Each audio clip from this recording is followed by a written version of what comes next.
பண்கள் திருப்பதிகங்களின் சிறப்புடையதாகி வரும். இப்ப நம்ம பாடுறதுக்கும் அந்த பண்ணோட தேவாரத்தை கேட்டு பாருங்க, கண்ணுல தண்ணி வரும்.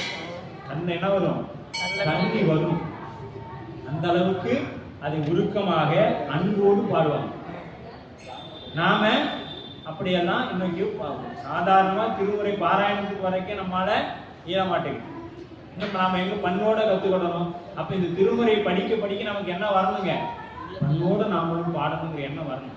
நாம வந்த 1வது ஆ சொல்லி கொடுத்தாங்க ஆசிரியர், அந்த ஆவுலயே நிக்கிறோம். பக்கத்துல வேற எந்த எழுத்தையும் கூட்டிக்கவே மாட்டோம். அது ஆளையே நிற்கிறோம். ஆகானாலே படிச்சுட்டே இருக்கிறோம். அதை விட்டு வேலைக்கு வரவே மாட்டேங்கிறோம். இல்லைங்க, புண்ணியம் செய்தாருக்கு பூ, அவ்வளோதான். தீர்க்கம் விட்டு தண்ணி பூ வச்சுருந்தா வேலை முடிஞ்சு, அவ்வளோதான், சிவபூஜை முடிஞ்சான். அதுக்கு அடுத்து ஏப்பா இந்த திருமுறையெல்லாம் பாடுறீங்க, கொஞ்சம் இன்னும் கொஞ்சம் நல்லா பாடலாமே, ஏதாவது கொஞ்சம் பண்ணுவோம். இல்லைங்க சாமி, அதெல்லாம் பண்ணிடலாமல் பாடினாலும் ஏற்றுக்கணும்னு சொல்லிட்டாரு. ஆனால் நாம் என்ன பண்ண